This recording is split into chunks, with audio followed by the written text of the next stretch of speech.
இந்த மாதிரி இருக்கு. அப்போ உன்னை ஹோல்ட் பண்ணிக்கிறதா குட்டி.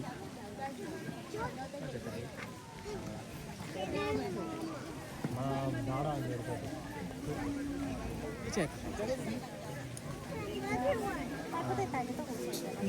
நீ பார்க்குறியா?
Bango! Ang bango! Ang bango ng elephant. Sasakay kayo sa tren? Sasakay. Sakay tayo sa tren? Ano makikita? Magigita. Ikot lang yata yun. Yan saan? Diyan. Ayun. Nakakita kayo na luwa. Wala lang dito. Tinatamad na kami natin.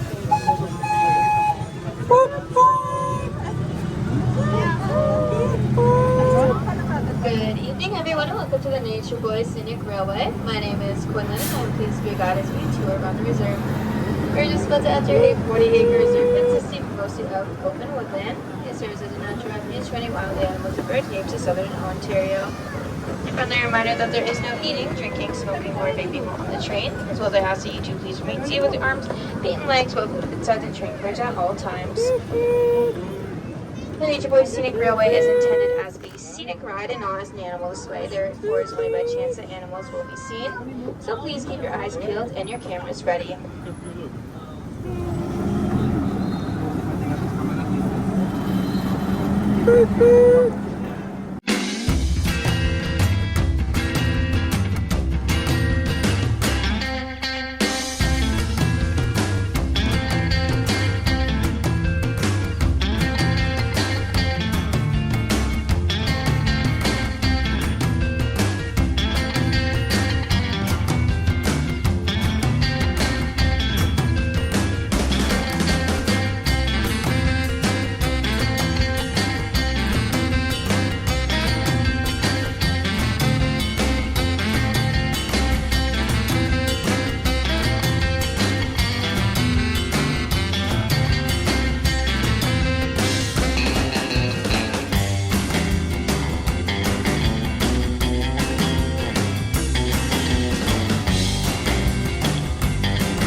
Yeah, hot. I hear that. That's for sure. But you know what? I'm glad to see you're all in pretty good spirits anyways.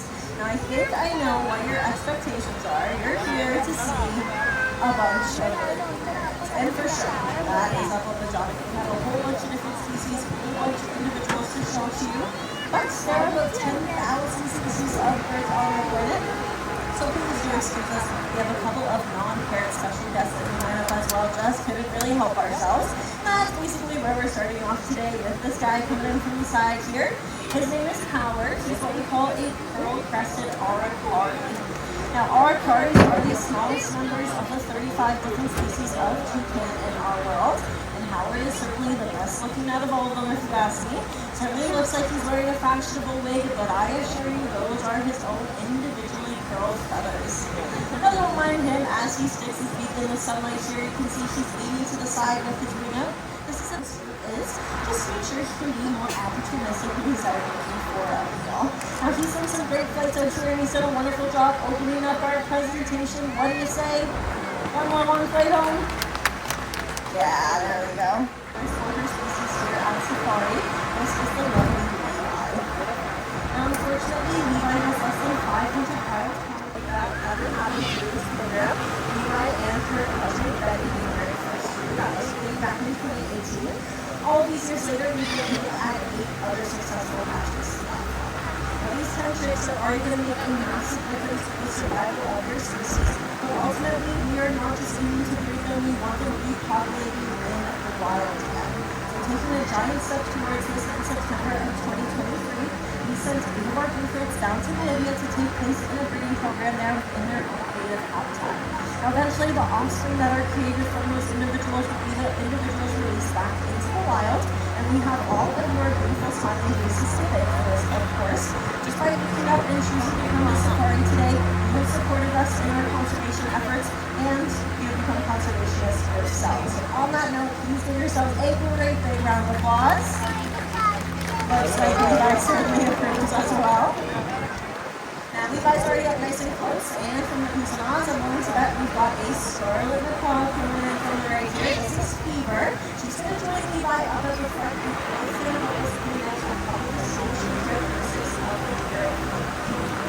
We're going to start off with one of the most obvious supports of the certainly do stand out quite a bit in that ball.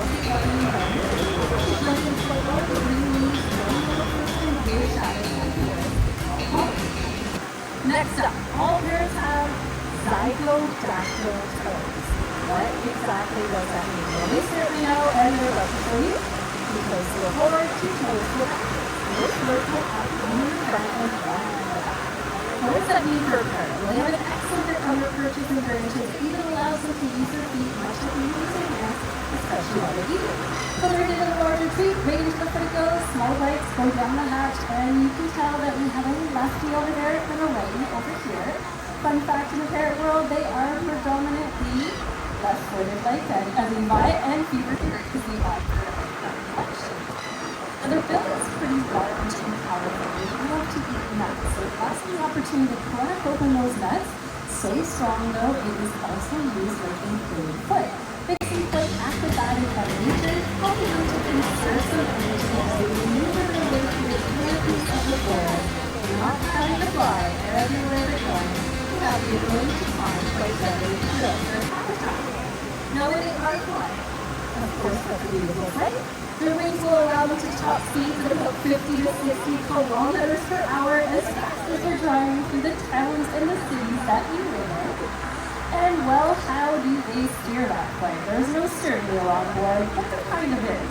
How look at that great big long tail they have. Now their tail will shift from side to side, helping them to change directions. And then if they do fan it out nice and wide, it allows them to put on the brakes for a nice safe landing. Alright, well Fever and Levi have both done an excellent job showcasing these features for us here today. So let's hear it for the two now.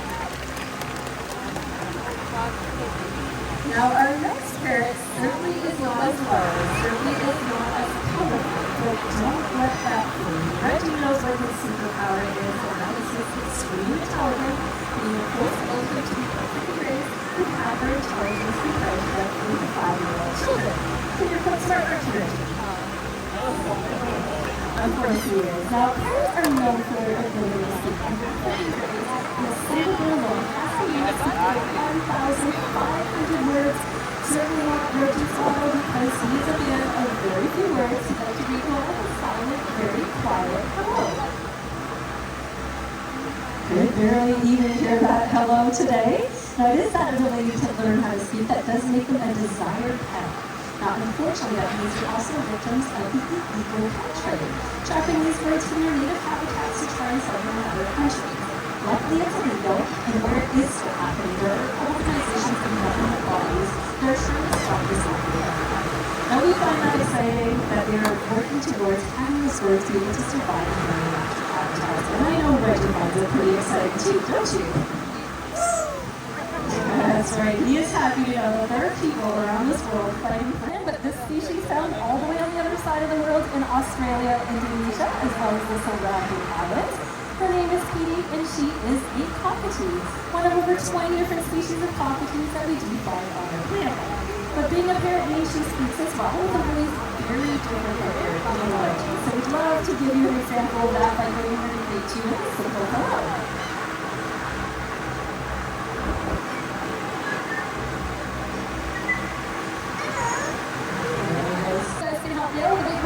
She might be willing to do so.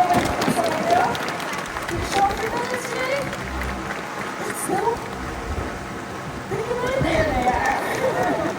Now you might notice that their feathers in the air, she looks quite a bit larger with those feathers in the air. So she wanted to, she could in fact use it to be a bit more intimidating. That's not really the case with our little Petey. Like I said, she likes to show them off when she's excited. What do you think one last time? What do you think?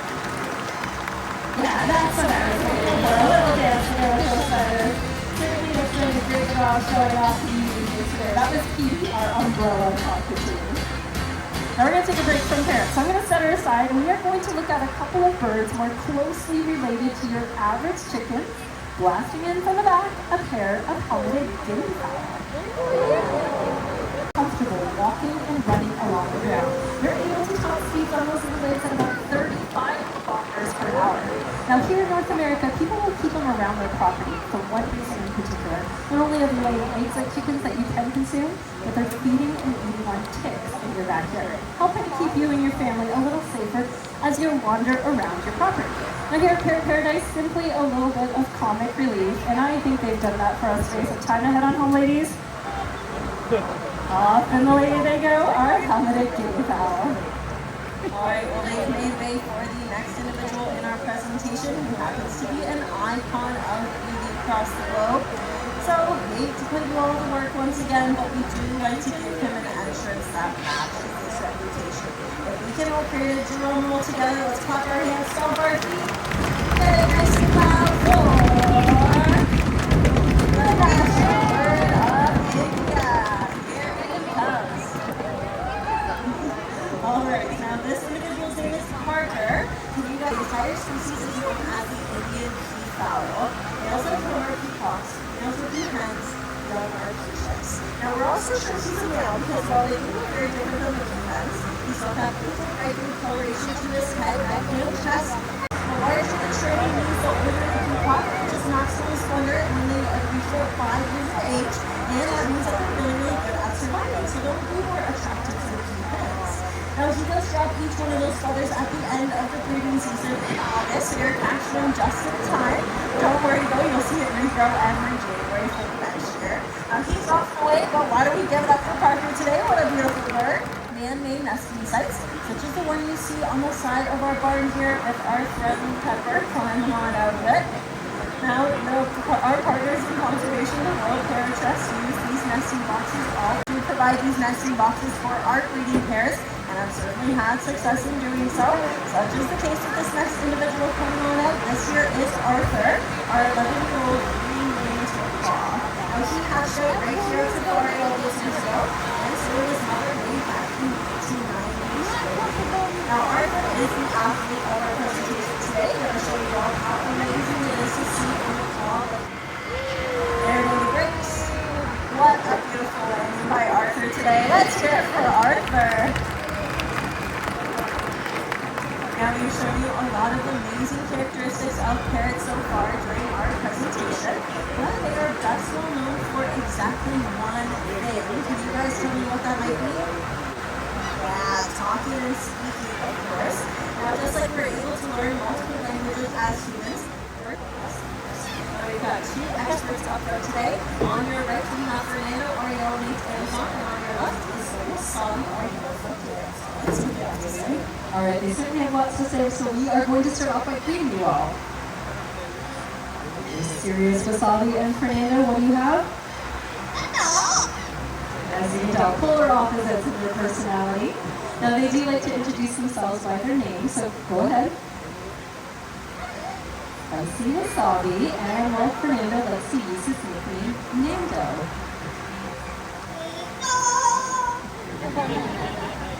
Also likes to hear himself sing it out loud.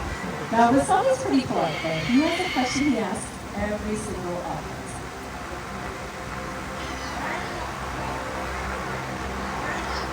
Alright, very polite. How are you? Despite all the heat, I'm still seeing some smiles up there, Saw. Fernando here, well, he is a parent. They both are, and they certainly love to play games. What's your favorite game to play? Loves a good tickle, and when tickled, well, guess what? He laughs.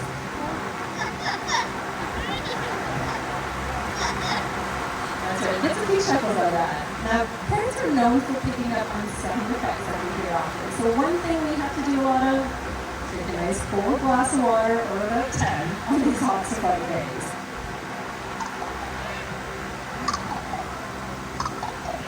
Staying very hydrated, and well, he has heard us cough over the years. What do we sound like with a cough? That's right. Natural talents like this, we thought, why not teach him some animal sound effects? What does a pig sound like? Pretty rude, but we're not done yet. What about a dog?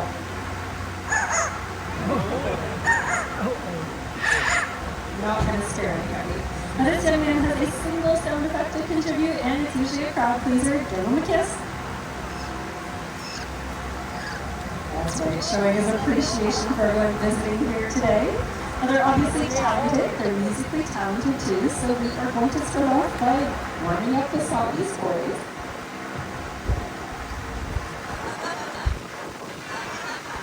Alright, he's ready to sing, but before he gets going, when is anybody's birthday here today? Anyone celebrating a birthday on Safari? Ah, we've got one right here in the front row who does not want to admit to it. Okay, let's go with this one. Raise your hand nice and high if you have a birthday coming up in the next year or so. There we go. We're going to get a little bit of everybody today, and perhaps if you're celebrating today, this lovely little tune is for all of you.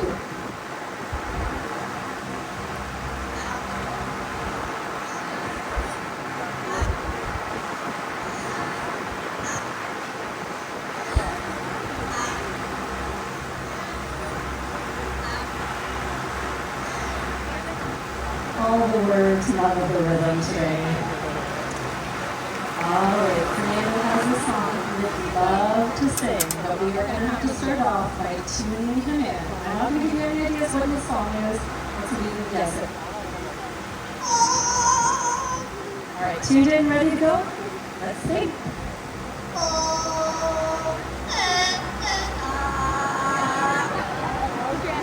Alright, you know that song?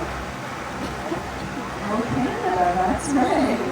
Okay, well, of the over 350 species of parrots, not a single one is native to Canada. But all the ones you've met here today certainly proud to be Canadian. Let's try that one more time.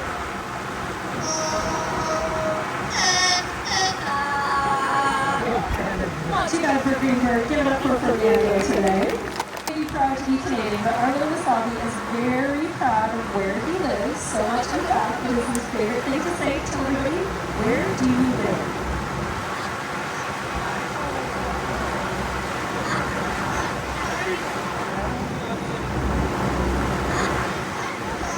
There we go, African lion, sorry, get it